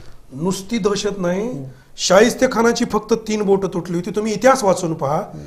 तेवढ्या सर्जिकल स्ट्राईकनं शाहिस्तेखान मनानं इतका मेला की त्याच्या आयुष्यात पुन्हा कुठंच लढाई नाही. तुम्ही वाचून पहा इतिहास. तो लढाई करायच्याच लायकीचा राहिला नाही. म्हणजे जरी तो मेला नाही तरी महाराजांनी त्यांना मनानं मारला होता. पण ज्या वेळेला शिवाजीराजे आग्र्यावरून पळाले त्यावेळेला शाहिस्तेखान औरंगजेबाला म्हणत होता की शिवाजी माणूस नाही, शिवाजी सैतान आहे. तो जमिनीतून वर येतो, तो जमिनीत गुप्त होतो, तो भिंतीत गायब होतो. त्याला पंख फुटतात, तो हवेत उडून जातो, तो माणूस नाही. आणि या जगात शिवाजीपासून कुणीही सुरक्षित नाही. इतकी दहशत छत्रपती इतकी शिवाजी दहशत महाराजांची. बसली. कहर ऐका त्याचा पुढचा. जोपर्यंत शिवाजीराजे राजगडावर पोहोचल्याची हेरांनी त्याच्या हिजीबानी खबर दिली नाही औरंगजेबाला, तोपर्यंत औरंगजेबानं आपल्या त्या आग्र्याच्या किल्ल्याच्या भोवती एकाला एक चिटकून अंगरक्षक उभा केला होता. पडदा हल्ला तरी औरंगजेब उठत होता. याचं कारण शाहिस्तेखाना, शाहिस्तेखानाची सॉरी. जसं शाहिस्तेखानावर अटॅक केला तशी लढाई पुन्हा कुठंच नाही. एका लढाईची कॉपी. जसं अफजल खानाला ज्या बिछव्यानं मारलं, तो बिछवा पुन्हा कधी हातातच धरला नाही. त्यामुळे शिवाजी महाराजांच्या बरोबर लढायचं कसं हे शत्रूला कधीच समजलं नाही. छत्रपती शिवाजी महाराजांनी या प्रत्येक युद्धनीतीमध्ये अगदी अफजल खानांचं दोन हत्ती मारण्याचं प्रसंग असेल अथवा दुसऱ्या कुठल्या प्रसंगामध्ये असतील, जे छत्रपती शिवाजी महाराजांनी हेर पेरले होते अथवा छत्रपती शिवाजी महाराजांनी हेर पेरून आपल्या शिवाजी महाराजांचं सोंग उठवणारी माणसं सोबत नेऊन सोंग उठवून सही सलामत आपली सुटका करून घेतली. जगात आता हा प्रश्न फार सुंदर विचारला तुम्ही. असं कोणत्या योद्ध्यानं यापूर्वी केलं नाही नाही. आणि पुढे करण्याची ज्याला आजच्या ऍडव्हान्स भाषेमध्ये आपण डमी म्हणू, डमी वापरण्याची पद्धत जगाच्या इतिहासामध्ये जर कोणाच्या नावावर नोंदली गेली असेल तर ते शिवाजी महाराजांची. युद्धनीतीचाच भाग आहे डमीचा सुद्धा. एक लक्षात घ्या, प्रति शिवाजी जिथं जिथं वापरायचं तिथं तिथं महाराजांनी वापरला. आणि तिथंच नाही, ही जी पहिली लढाई मी तुम्हाला सांगितली त्याच्या आधीचा प्रसंग आहे. म्हणजे महाराजांचं वय काय त्या काळामध्ये आणि महाराज त्या वयात काय विचार करत होते हा एक वेगळा मुद्दा आहे. लोहगावला तुकाराम महाराजांचं कीर्तन चालू असताना ज्या वेळेला त्या मंदिराला वेढा पडला शिवाजीराजांना पकडायला, मंदिराच्या दरवाजाकडे उभा राहून तुकाराम महाराज उभे होते. तुकाराम महाराजांना वेढा पडलेला दिसला, शिवाजीराजांना दिसला नाही, कारण समोर बसले होते. महाराजांनी फक्त खूण केली. खूण केल्यानंतर शिवाजीराजांनी त्यांचा पहिला डमी जो वापरला तो जो होता हिरोजी फर्जंद. हा हिरोजी फर्जंद हा शहाजीराजांचा अनौरस पुत्र, त्यामुळे तो हुबेहूब शिवाजीराजांसारखा त्याच वयाचा. तर बसलेल्या हिरोजी फर्जंदला शिवाजी महाराजांनी कपडे दिली. शिवाजी महाराजांची कपडे त्यानं घातली. महाराजांनी एका टाळकऱ्याचा अंगरखा खेचला, टाळकरी खाली बसला, महाराजांनी टाळकऱ्याची कपडे घातली, हिरोजी फर्जंदची कपडे टाळकऱ्यांनी घातली आणि महाराज टाळ घेऊन उभा राहिले. उगा कीर्तनकार सांगतात आणि त्याच्यात चमत्कार सांगतात की तुकाराम महाराजांच्या प्रभावाने, तुकाराम महाराजांनी आयुष्यात कधी असले चमत्कार केलेले नाहीत. महाराज खपवतात लोक की सगळेच शिवाजी केले त्यामुळे कोणाला पकडावं कळा. हे खोटं आहे.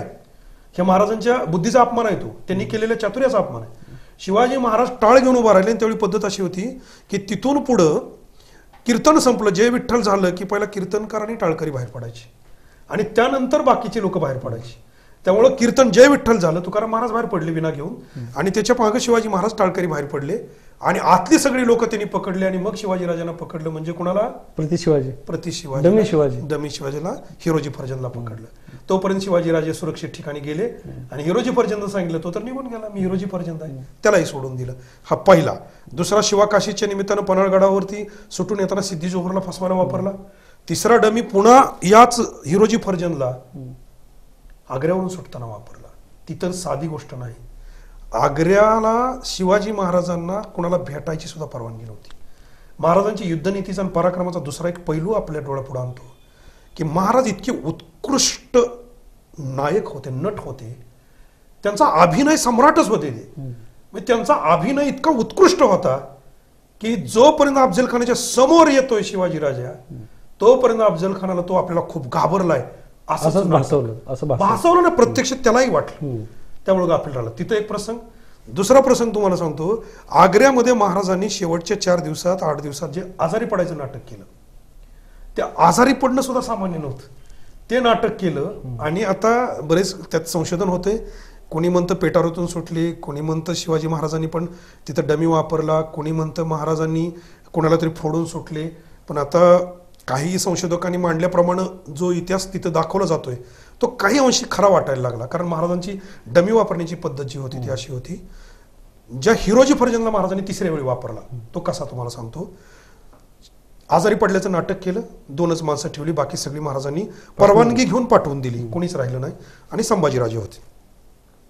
शिवाजीराजांचा हिरोजी फर्जंद जो होता बरोबर असलेला, त्याला रोज पहाटे 5 वाजता सकाळी फिरायला जायची महाराजांनी सुरुवात करायला लावली.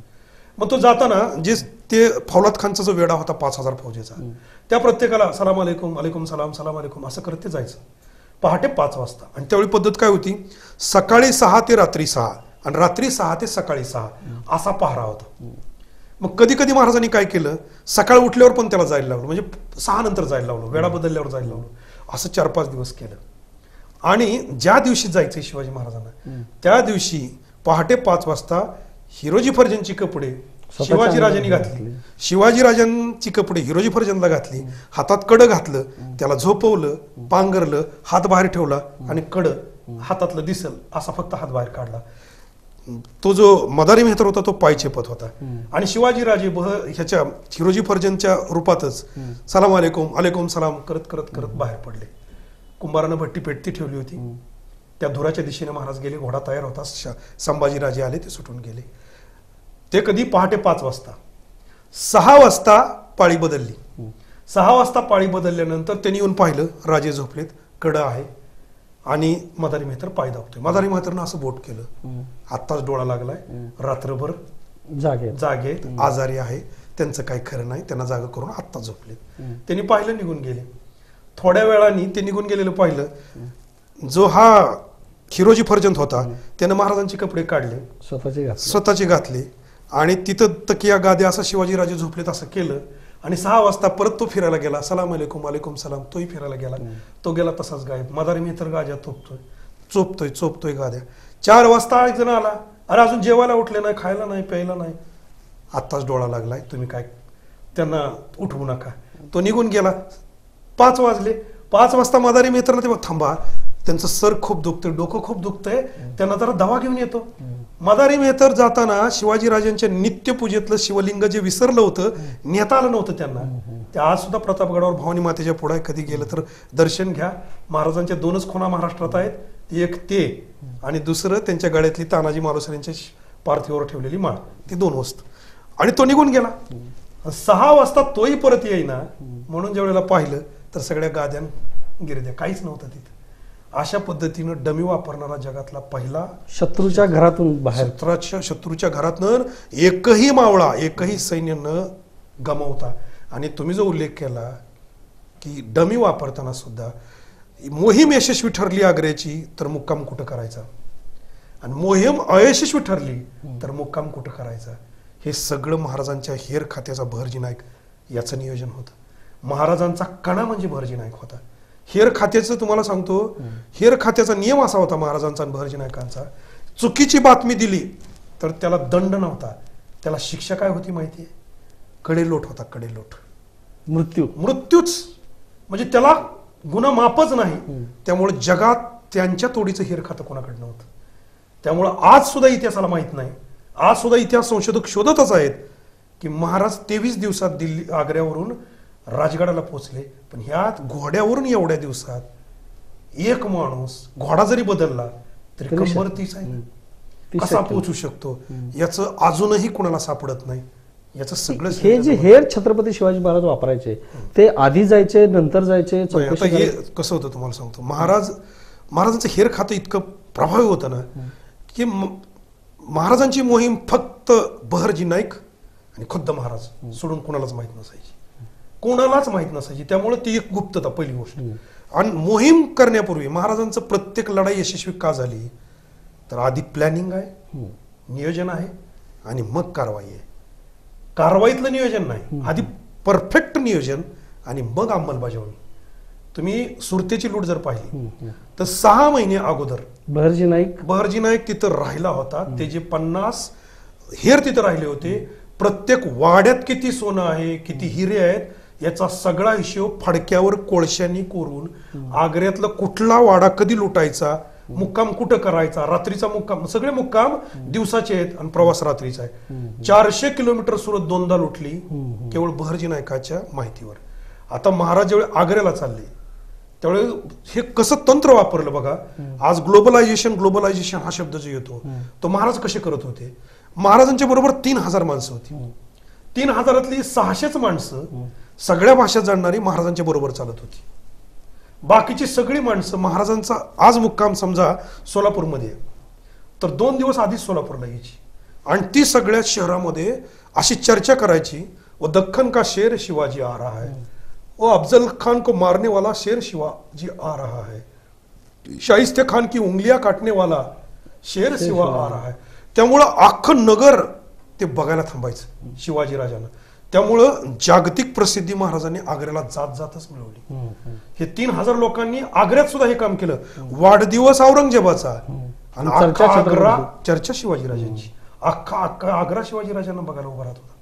संभाजीराजांना जे पकडलं ना, बहरजी नायकांचं बानूरगडावर बलिदान झालं. तिथून पुढे हेर यंत्रणा थोडी लुळी पडली किंवा थोडी कमजोर झाली आणि तेच खऱ्या अर्थानं संभाजीराजांना घातक ठरलं. त्यामुळे शिवाजीराजांचं हिर खातं हा महाराजांच्या शौर्याचा, पराक्रमाचा आणि कर्तृत्वाचा कणा होतं. आणि त्या प्रत्येक माणसावर आज सुद्धा तुम्हाला विशेष वाटेल की तुम्ही जर शिवाजीराजांचा इतिहास पाहिला तर शिवाजी महाराज ह्या माणसांना मूल्यांकन काय करत होते. आज युवराज संभाजीराजे, सरसेनापती हंबीरराव मोहिते किंवा प्रतापराव गुजरपूर्वी असतील, या किंवा नेताजी पालकर असतील, या सगळ्यापेक्षा सर्वात जास्त पगार जर कोणाला होता तो बहरजी नायकाला होता. सर्वात जास्त वेतन त्या व्यक्तीला दिलं जातं. म्हणजे महाराजांची कल्पकता पण तशी होती. शौर्याला उपयोगी पडणारी माणसं. महाराजांचा पराक्रम लोकांच्या लक्षात येतो, पण महाराजांचं नियोजन कोणी पाहत नाही. हे नियोजन हेर खात्यावर अवलंबून होतं. अगदी खरं आहे. आमच्याकडे निर्मल कुमार फडकोले नावाचे वक्ते होते मोठे, आणि ते नेहमी असं म्हणायचे की छत्रपती शिवाजी महाराजांची तलवार इंग्लंडच्या म्युझियममध्ये आहे. याचं मला कधीच वाईट वाटत नाही, कारण ती तलवार पेलणारं मनगट महाराष्ट्रात दिसत नाही. आणि छत्रपती शिवाजी महाराज जी शस्त्र वापरायची ती सुद्धा अत्यंत कठीण, मोठी, अथवा ती हा एक खूप वेगळा थोडा विषय काढला तुम्ही. पण ती शस्त्र तुम्हाला सांगतो, शस्त्र संशोधक शिवाजी लोकांच्या पुढे आलेले नाहीत. महाराजांच्या अगोदरच्या जेवढ्या लढाई आहेत, महाराजांचा म्हणजे महाराष्ट्रातला जो माणूस आहे मावळा प्रत्येक जातीचा, हा मध्यम बांध्याचा आहे. म्हणजे महाराष्ट्रीयन लोक धिप्पाड नाहीत. आणि अफगाणिस्तानातून आलेले जे मुस्लिम किंवा पठाण आहेत ते शरीर यष्टीनं धिप्पाड. म्हणजे आज तुम्ही हरियाणा, पंजाब हे जर पाहिले, आज पहिलवान ते धिप्पाड आहेत. म्हणजे त्यांचा अनुवंशिकताच तशी आहे. मग यांच्या पुढे आपल्या लढाईच्या ज्या तलवारी होत्या त्या लांबीला पेलाव्या म्हणून आखड होत्या. तर शिवाजी महाराजांनी पहिलं सूत्र जर बदललं असेल तर महाराजांनी शस्त्र संशोधन केलं. महाराजांनी तलवार बदलली. महाराजांनी 5 प्रकारच्या तलवारी शोधलेल्या आहेत. त्यातले संशोधक शिवाजी महाराजच आहेत. त्या 5 प्रकारची म्हणजे एक धोप आहे, दुसरा खंडा आहे, तिसरी फिरंग आहे, चौथी शमशेर आहे आणि 5वी कत्ती आहे. म्हणजे या 5 तलवारीचे जनक छत्रपती शिवाजी महाराजच आहेत. म्हणजे शस्त्र. आता तुम्ही कल्पना करा, बिचवा मी बोलून गेलो. बिचव्याचं म्हणजे त्याचा आकार यानं 250 किलोचा पैलवान अफजल खानासारखा जागतिक योद्धा मारला जाईल असं त्या काळात कोणाला तरी पटणं शक्य होतं. 1 फुटाचा फक्त 1 फुटा त्या राहिली. त्यामुळे ज्या वेळेला आपल्याला अचानक वार करायचा आहे त्यावेळी वेगात चालवणं 100% परिणाम करणारं शस्त्र हातात. तुम्ही महाराजांनी शोधलेलं दुसरं इटा नावाचं शस्त्र आहे, ते महाराजांनी शोधलंय. इटा म्हणजे भालेला बांधलेला कासरा एक. तर 1 इटा घेतलेला माणूस 100 माणसाला लढाईत भारी ठरायचा. हे फक्त मावळ्यांना जमत होतं, जगात कोणाला जमलं नाही. त्याला भाला फेकायचा आणि कासऱ्याने खेचून घ्यायचा. पण चालवाना पण इतका तरबेज लागतो, तो जर मार्ग चुकला तर त्याच्याच पोटात घुसत होता. त्यामुळे चालवणारी माणसं कमी होती. शिवकाशीत तसा होता. त्यामुळे आज सुद्धा तुम्ही पन्हाळगडावर गेला तर इटा घेतलेला त्याच्या हातात इटा येतो, तो भाला नाही. ते शस्त्र महाराजांनी शोधलं. त्याच्यानंतर तलवारीला महाराजांनी वरून जे असं मुठीला कवर आहे हे महाराज त्याच्या आधी नव्हतं. ते तलवारीची मुठ ही मखमली किंवा गादीची केली ती शिवाजी महाराजांनी. म्हणून पावनखिंडीमध्ये 6 तास आणि पुढे विशाळगडावर महाराज 7 तास अखंड लढू शकले, कारण तलवार पेलण्याची ताकद. तलवार लांब केली आणि तलवारीला खाली पण महाराजांनी एक टोक काढलं. हे महाराजांचं आहे. ते टोक जे होतं ते तलवारीचा बॅलन्स करायला होतं. इतकं खोल संशोधन केलं. तलवार ही पोलादाची, पण तलवारीचं पातं हे मात्र पोर्तुगलचं होतं. ते महाराजांची दूरदृष्टी. महाराजांची जी तलवार ती फिरंग जातीची जी भवानी तलवार म्हणतो ना, ती भवानी तलवार अशी वाकडी नाही. वाकडी तलवार मोगल तलवार आहे. शिवाजी महाराजांची तलवार ही काही सरळ आहे अशी भवानी तलवार, आणि फिरंग जातीची. दोन्ही बाजूला धार आणि त्याच्यावरचं पातं जे आहे वरचं धारेचं ते पोर्तुगीजचं आहे आणि मधलं पोलाद आहे. म्हणजे असं तुम्ही प्रत्येक शस्त्र जरी पाहिलं. आम्हाला एक दिवा गुरुवारी बंडातात्या कराडकरांनी एकदा दिवाळीचं भेट वस्तूवर ते छापला होता. तर शस्त्र म्हणून महाराजांची कल्पकता किती होती बघा. सुरतेमध्ये लुटीमध्ये त्यांना एक दिवा सापडला आणि तो दिवा असा होता की ते असं ठेवलं ना तर ते गोलाकार होतं. त्याच्यामध्ये पंथी पेटवली तर त्याला असंच सिस्टीम केलेली होती. तुम्ही लात जरी मारली ना तर दिवा गरंगळत जायचा असा पूर्ण. पण आतली जी ज्योत होती आणि ते ज्यात तेल होतं ते ते सरळ सरळ आहे. राहायचं. म्हणजे शस्त्रच आहे ना. गडावरनं एखाद्याला फसवायला अचानक सगळं वापरलं, अशी पद्धत होती. त्यामुळे शस्त्रशोधन आहे, संशोधन आहे, पराक्रम आहे, धाडस आहे. अगदी खरंय. सुरतेची लूट हा छत्रपती शिवाजी महाराजांच्या आयुष्यातला एक अत्यंत मोठा अद्भुत पराक्रम मानला जातो. आणि या लुटीमध्ये छत्रपती शिवाजी महाराजांनी आपल्या स्वराज्याचा खजिना भरला. हिचं काय नियोजन होतं छत्रपती शिवाजी महाराजांचं? ते बघा, वास्तविक चोरी, चौर्यकर्म याला धर्मशास्त्र निषिद्ध म्हणतं. चोरी वाईट असते असं सहज म्हणतात माणसं, चोरी करू नये. शिवाजी महाराजांनी सरळ सरळ 2 वेळा दरोडा घातलाय सुरतेवर. पण चोरी सुद्धा कधी सत्कर्म ठरतं ज्यावेळी तुम्ही त्या चोरीतला स्वार्थ बाजूला काढता, त्यावेळी ते सुद्धा सत्कर्म ठरतं.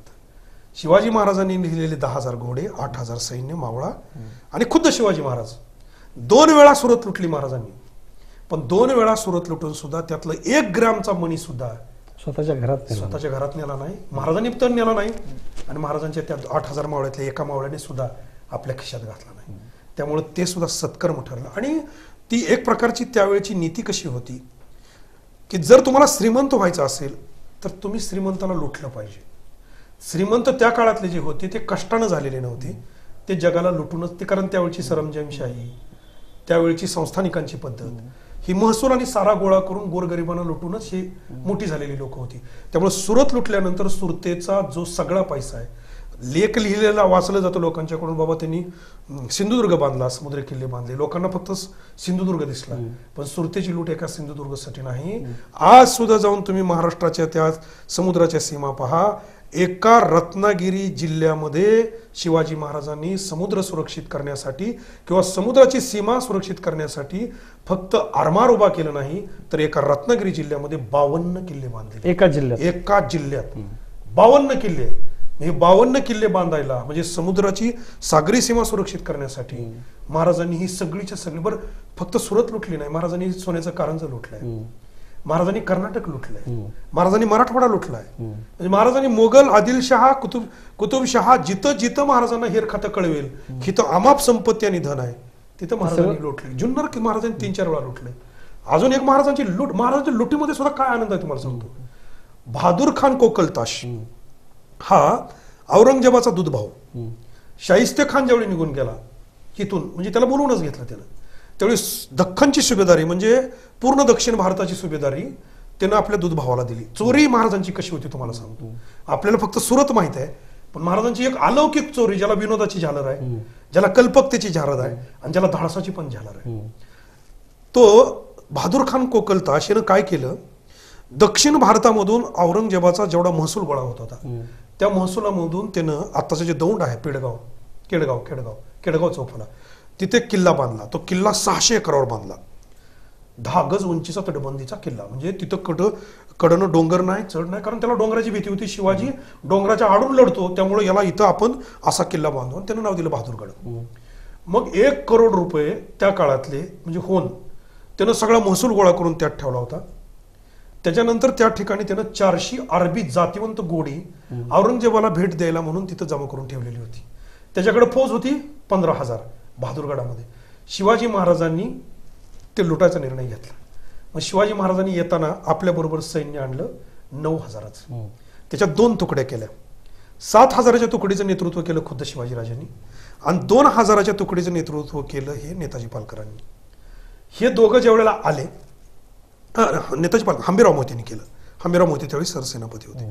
हंबीराव मोहितेंनी केलं. तर बांड पोरं 20-22 वर्षाची 2,000ची फौज, आणि ती 2,000ची फौज पुढे पाठवली. बहादूरगडाच्या 4 बाजूने ती फौज आली. वरनं हशमांनी पाहिलं की फौज आली आहे. किल्ल्यावर हल्ला होतोय म्हणल्यानंतर सगळी इशारत झाली.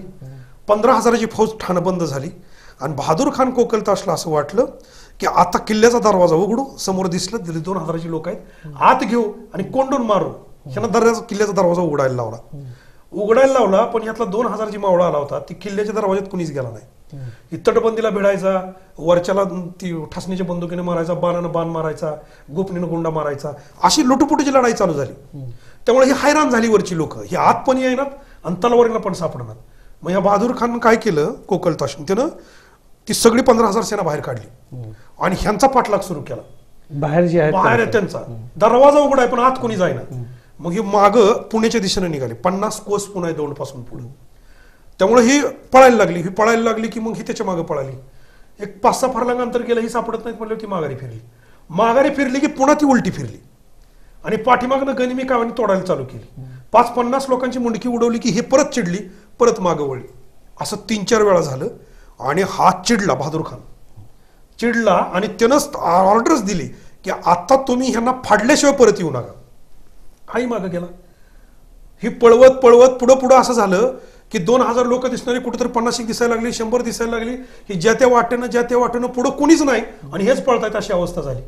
50 कोस दूर गेली आणि मग त्यांना वाटलं गेले पळून एकदाचे, चला परत. ते साधारण 25 कोसाच्या अंतरावर जायच्या आत 7000ची फौज घेऊन महाराज आत आले. एकही मावळा गमावला नाही, एक मावळा जखमी झाला नाही. 4000 घोडी ताब्यात घेतली, 1 करोड होन ताब्यात घेतली. जेवढं तिथं कापड होतं ते कापड आणि कडब्याच्या गंजी ह्या सगळे एकत्र मिसळलं, त्याला आग लावली. कल्पना करा, जेवढं धान्य होतं, ज्वारी, जेवढं कडधान्य होतं हे सगळं त्यात ओतलं, सगळ्याला आग लावली आणि महाराज ते घेऊन सगळं निघून आले. आता कल्पना करा, 15000ची फौज परत आली आणि परत आल्यानंतर पाहता तर काय किल्ल्यातून धुराचे लोट आहेत, त्याच्या तोंडचं पाणी पळालं. आत येऊन बघतोय तर काय सगळं उद्ध्वस्त. बायका मुलांना कोणाला हात लावलेला नव्हता, सगळी बाजूला काढलेली. पण 15000ची फौज आहे, एवढं मोठं पळून परत आलेली आहे. घोड्याला टाकायला एक पेंडी वैरण नाही, दुसऱ्या दिवशी आंघोळ केल्यानंतर अंगावरलेला एक कापड नाही, रात्री झोपायला अंथरायला एक कापड नाही आणि पोटात घालायला चिपटभर ज्वारी किल्ल्यात ठेवली नाही. ही खूप गाजलेली महाराजांची लढाई. छत्रपती शिवाजी महाराजांचा जो गनिमी कावा आहे तो हाच गनिमी कावा. गनिमी कावा आणि लढाया सुद्धा अशी आहेत की त्याची बघा ह्याची कॉपी कुठंच नाही. ही जी लढाई केली ना महाराजांनी कुठंच नाही आणि अशी पुन्हा केली बी नाही. तसाच तुम्ही कारतलाब खान, शाहिस्ते खानाचा सरदार, उमरखिंड, खूप गाजलेली लढाई आहे. म्हणजे काय होतं, महाराजांचे शाहिस्ते खान, दक्षिण दिग्विजय, त्याच्यानंतर महाराजांची आग्र्याची स्वारी, अफजल खानाचा वध किंवा पुरंदरची लढाई, या सगळ्या बोलल्या जातात, किंवा पावनखिंडीची कोणी बोलत नाही. पण उमरखिंडीची लढाई इतकी अफलातून आहे की तुम्हाला इच्छा होईल की आपण एकदा तरी जाऊन उमरखिंड पाहावी. ही उमरखिंड इतकी म्हणजे भयानक लढाई आहे. 20,000ची फौज घेऊन कारतलब खान, पंडिता रायबागन हे गेले. ती कुठं आहे, लोणावळ्यापासून डाव्या हाताला वळावं लागतं, तिथून एक खिंड आहे. ती खिंड अशी आहे की कोकणात उतरायचं टोक आहे. त्यामुळे कोकणची मोहीम त्याच्यावर सोपवली आणि कोकणात लागणारा सगळा पैसा, हत्यार, दारूगोळा सगळं त्याच्याबरोबर. शिवाजीराजांनी सगळी ती उतरू दिली. कारतलाब खान, पंडिता रायबागन, 20,000ची फौज. 2 आकडे वेगवेगळे निघतायत. महाराजांचं सैन्य फक्त 500 होतं. एका ठिकाणी आकडा येतो 1000 होतं. पण माझ्या मते महाराजांजवळ 500 आणि नेताजी पालकरकडे 500, अशी दोघं. पुढच्या टोकाला नेताजी पालकर आणि मागच्या टोकाला छत्रपती शिवाजीराजे. अशा पद्धतीने दोघं थांबली. टप्प्यात येऊ दिली आणि टप्प्यात आल्यानंतर झाडावरून फक्त बाण यायला लागले. बाण आल्यानंतर माणूस तर मरतोय पण कुठून येतोय कळेना. कड्या कपारीतनं लढाई, एक सुद्धा मावळा पुढे नाही. लढायचं कुणाबरोबर? 1000-1500 नाही, जवळजवळ 3-4 हजार लोकांचा मुर्द्याचा खच पडला. आणि मग कारतलब खानाला वाटलं की आता ह्यातनं जगणं शक्य नाही. मावळे किती आहेत ह्याचाच अंदाज येणार. सगळे झाडात सगळे लपून बसलेले. आणि मग पंडिता रायबागांना सांगितलं, ती स्त्री होती, तिनं सांगितलं की तुम्ही शरण जावं. मग तिनं पांढरा रुमाल भाल्याला बांधला आणि ती समोर शरण आली. तर महाराजांनी टाकलेली अट अशी होती की जेवढं तुम्ही आणलेलं साहित्य आहे, जेवढे तुमचे घोडे, उंट, हत्ती आहेत आणि शस्त्र आहेत, हे सगळंच्या सगळं तुमचं धान्य ठेवायचं आणि रिकाम्या हातानं परत जायचं. एक मावळा न गमवता, एकाला ओरखडा सुद्धा न ओळखता 20,000च्या फौजेला 1000 लोकांनी कशा पद्धतीने पिटाळून लावलं. नुसतं पिटाळून, दारुण पराभव, पूर्ण शरणागती. हार म्हणजे तुम्ही ह्या हारेची तुलना, ह्या लढाईची तुलना कशी करताय, कशी बघताय, याच्यावर त्याची उंची कळेल तुम्हाला. समोरासमोर लढून एखाद्याला हरवणं याच्यापेक्षा समोर न येता 1000 माणसांनी 20,000 माणसाला आपला एक माणूस एक जखम न होता संपूर्ण परागती, संपूर्ण शरणागती. अलौकिक लढाई शिवाजी महाराजांच्या जीवनातली. अशी लढाई तुम्हाला इतिहासात कुठेच दिसणार नाही, दुसऱ्या कोणत्याही राजाच्या संदर्भात दिसणार झालेली पण नाही. त्यामुळे पराक्रम महाराजांचं जर तपासायचं म्हणलं ना, तर तुम्हाला पराक्रमावर किमान 15 दिवस नुसत्या पराक्रमावर बोलावं लागेल. म्हणजे वयाच्या 14व्या वर्षीचा पराक्रम आपण ऐकतो, वयाच्या 5व्या वर्षीचा पराक्रम महाराजांच्या जीवनात आहे. 5व्या वर्षी सुद्धा मासाहेबला वैजापूरच्या वाड्यातनं सोडवताना पहिल्यांदा डावावर तिनं आपला पुत्र मांडलाय. वैजापूरच्या वाड्यामध्ये ज्या वेळेला कैद झालं होतं हा इतिहास लोकांना अनभित नाही. जिजाबाईसाहेबांनाच पकडायचं होतं, कारण शहाजी राजा जिजाबाईसाहेबांना पकडल्याशिवाय मोगलात येणार नाही अशी शहाजहानची खात्री होती. त्यामुळं महाबत खानानं पहिल्यांदा गोदावरी स्नानाला गेलेली जिजाबाईसाहेबांची जाव पळवली, खडोजीराजे भोसलेंची. तेव्हा गनिमी काळाच होता मासाहेबांचा, शहाजीराजांचा. पोटात 3 महिन्याचे राजे असताना गोदावरी स्नानाला जायचं ठरलं आणि पहिल्यांदा जाव पाठवली. जावच जिजाऊ समजून उचलली आणि खलिता पाठवला, बल्या बोरानं तू शहाजहानकडे ये नाहीतर हिला विसर. 1 वर्षाचं उत्पन्नाची खंडणी देऊन तिला सोडवलं शहाजीराजांनी. पुन्हा शिवनेरीवरती शिवाजीराजांचा जन्म झाला. शहाजीराजांची जागीर उद्ध्वस्त झाली, शहाजीराजे परागंदा झाले, ते आदिलशहामध्ये गेले. शहाजहानच्या त्यांच्यात वाटणी झाली की पुन्हा कधी शहाजी दक्षिण भारतातून इकडे येणार नाही, असा सगळा नियम ठरला. तरी सुद्धा शहाजी राजा असा योद्धा आहे. महाराज शिवाजीराजांच्या बद्दल सगळी लोक ऐकतात, बोलतात, पण शहाजी राजा असा योद्धा आहे की वयाच्या 40 वर्षाच्या मध्ये अखंड हिंदुस्थानचा सगळ्यांचा इतिहास त्याच्या भोवती फिरलेला आहे, हे लोकांना माहित नाही. त्यामुळे शहाजहाननं पुन्हा शहाजीला आपल्यात घ्यायसाठी मासाहेबांना पकडायचं ठरवलं. पण शिवनेरीवरून शिवाजीराजे 5 वर्षाचे वय होईपर्यंत मासाहेब खालीच उतरले नव्हते. त्यामुळे त्यांचा जो एक वाचलेला भाव होता रघुजी, बहादुरजी, 2 भाव मारले गेले, एक भाचा मारला गेला, वडील मारले गेले, आणि वाचलेला जो भाव होता त्याला पुढे पाठवलं, त्याला पुढे केलं, कारण ते मोगलामध्ये होते. जगदेवराव जाधव चुलते आणि भाऊ वाचलेला हे दोघं मोगलशाहीमध्ये होते. त्यामुळं महाबत खानानं पुन्हा सांगितलं की मी पकडून देतो, आणि महाबत खानानं मालदार खानाला पुढं केलं आणि दिवाळीला तिला भाऊबीजीला बोलव, बहिणीला म्हणून पाठवलं. शनिवारीवर आला भाऊ, ते दोघं रडले वडिलाच्या भावाच्या आठवणीनं आणि यायचं कबूल केलं वैजापूरच्या वाड्यात. आणि वैजापूरच्या वाड्यात मासाहेब आपले 25 अंगरक्षक 2-4 दासी घेऊन शिवाजीराजासह आल्या. त्यावेळी आत घुसल्या वाड्याचा दरवाजा लावला. त्यावेळी हा रडायला लागला भाऊ. मासाहेबांनी सांगितलं, अरे बहादूरजी, ज्यावेळी आपण रणांगणावर असतो त्यावेळेला तलवार चालवावी आणि कैदेमध्ये असतो त्यावेळेला बुद्धी चालवावी. खिडकीचे गज काढायला लावले, खंजिरानं गज काढले आणि त्या खिडकीतनं बाहेर पाहिलं वाड्याच्या बाहेर तर एक झाड होतं. त्या झाडाला वरनं तोडलेला एक बुंदा असा खुंटीसारखा होता आणि त्याच्या बऱ्याच फांद्या खाली होत्या. एक फांदी खिडकीपर्यंत होती आणि दुसरी फांदी तटबंदीपर्यंत गेलेली होती. 10 फूट उंचीची तटबंदी, त्याला वेढा पडलेला. त्यामुळं मासाहेबांनी काय केलं, पहिल्यांदा घरातल्या जेवढ्या चादरी होत्या त्या एकाला एक बांधल्या आणि चादरी बांधून एका चादरीचा फसा केला आणि 5 वर्षाच्या शिवाजीराजांच्या तोंडात तो फसा दिला. कल्पना करा, कैद आहे, स्वतः मारलं जाणार आहे, पकडलं जाणार आहे किंवा दिल्लीला आग्र्याला घेऊन नेलं जाणार आहे हे माहित होतं. तरी सुद्धा पहिल्यांदा शिवाजीराजांची मोहीम ती आहे. आपण जी म्हणतो ना तोरणा वगैरे, ती खरी तर ती आहे पहिली 5 वर्षाची वैजापूरच्या वाड्यातली. कारण 5 वर्षाच्या शिवाजीराजांना त्या फांदीवर गेलं तरच ती फांदी टिकत होती. मोठ्या माणसाला तिथं जाता येत नव्हतं. म्हणून मासाहेबांनी ती फसा दिला आणि शिवाजीराजांना फांदीवर सोडल्या फांदी लपकन खाली गेली. तुरु वर चढून महाराजांनी ती फांदीतला तोंडात फासा जो होता तो खुंटीसारख्या त्या बुंद्यात अडकवला आणि महाराजांना मोहीम फत्ते झाली म्हणून 5 वर्षाचा आनंद झाला. तिथं थांबायला सांगितलेलं असताना त्यांनी उडी मारली म्हणजे त्या बुंद्यावरून आणि दुसऱ्या फांदीवरून तटबंदीवर गेले. मग मासाहेब आधी सुटायच्या ऐवजी त्यांना वाचवण्यासाठी बहादूरजीला पाठवलं लागलं. बहादूरजी गेले कारण बाहेर फौज होती. म्हणजे पहिली लढाई महाराजांच्या जीवनातली ती. आणि बहादूरजी गेला, पुन्हा मासाहेब जाताना ढाल मागं अडकली, तेव्हा ढाल काढून ठेवावी लागली. पण महाराजांनी एक वैशिष्ट्य इतिहास वाचताना की मासाहेब अशी स्त्री आहे या इतिहासातली की मरेपर्यंत कमरेची तलवार कधी सुटलेली नाही. प्राण जाताना सुद्धा एक हात सौदामिनीवर तलवार त्यांची, सौदामिनीवर एक हात आणि एक हात शिवाजीराजांच्या हातात, असा प्राण सोडलाय मासाहेबांनी शिवाजीराजांच्या डोळ्याकडे बघत बघत. तर तलवार कमरेला, दिवस दिवाळीच्या पाडव्याचा, वेळ संध्याकाळी 6-7ची आणि म्हणजे अंधार पडलेली, आणि मासाहेब त्यात ढाल सोडली आणि मासाहेब त्यातनं त्या चादरीच्या दोराला पकडून झाडावर चढल्या आणि झाडावरनं भिंतीवर उडी टाकली. तोपर्यंत भाऊ बहादूरजी आणि शिवाजीराजांनी खाली उडी टाकली होती. पण मासाहेबांची उडी जाताच हाशम सावध झाला. 10 फूट उंचीची भिंत, वर साधारण 6 फुटाची रुंदी, हातात तलवार आहे फक्त, ढाल नाही, आणि मासाहेबावर 2 हाशम चालून आले. चालून आल्यानंतर मासाहेबांनी एका तलवारीनं बिना ढालीच्या लढल्या. 3-4 मासाहेबांना तलवार शिकवली ती विठोजी तुपे नावाच्या कडक तलवारबाजांनी. म्हणजे सामान्य नाही मासाहेबांची. मासाहेब आई म्हणून ऐकतो आपण, पण मासाहेब रणरागिणी योद्धा आई साहेब माहित नाही. 10 फुटाच्या उंचीच्या भिंतीवर बिना ढालीच्या एका तलवारीनं मासाहेब लढल्या. पहिल्याची मान 3 मिनिटात उडवली. दुसरा चालून आला, त्याच्या पोटातही तलवार खुपसली. तोपर्यंत शहाजीराजे आले. शहाजीराजांनी वाड्यात भिरभिर फिरायला सुरुवात केली. मालदार खानाने वाडा पेटवून दिला. आपली बायको आणि मुलगा जळतोय की काय राजांना वाटलं, आणि त्या खिडकीतनं पाहिलं तर मासाहेब 2 हात करतायत हाशमाशी. आणि मग शहाजीराजे सुद्धा त्याच दोराला धरून वरती आले. तोपर्यंत मासाहेबांनी त्याच्या पोटात तलवार खुपसली होती आणि तो गतप्राण झाला होता. त्या भिंतीवर 10 फूट उंचीच्या भिंतीवर पाडव्याला हिंदू संस्कृतीमध्ये त्या दिवशी धर्मपत्नी नवऱ्याला ओवाळत असते.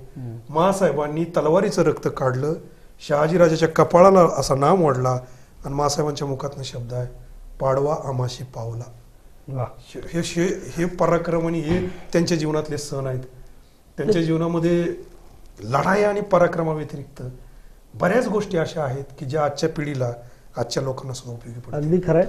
छत्रपती शिवाजी महाराजांच्या संपूर्ण पराक्रमामागं त्यांच्या माता जिजाऊ होत्या, महाराष्ट्राच्या या राजमाता, आणि त्यांनी आपल्या पुत्राला पराक्रमासाठी घडवलं होतं. आपण गेल्या तासभर डॉक्टर आसबे सरांकडनं छत्रपती शिवाजी महाराजांचे पराक्रम ऐकतो आहोत. वेळेच्या मर्यादा आहेत. त्यांचं बोलणं ऐकत असताना आपल्यासमोर या सगळ्या घटना घडतायत असा आपल्याला भास होत होता, आणि असा हा लाईव्ह इतिहास त्यांच्या तरुण आपण ऐकलेला आहे. मी इन सोलापूर न्यूज चॅनलच्या वतीनं त्यांचं धन्यवाद व्यक्त करतो. सर, आमच्या चॅनलमध्ये आपण आलात आणि छत्रपती शिवाजी महाराजांच्या पराक्रमाची पानं आमच्यासमोर उलगडून दाखवलीत, त्याबद्दल आम्ही आपले ऋणी आहोत. धन्यवाद. शोध कुठर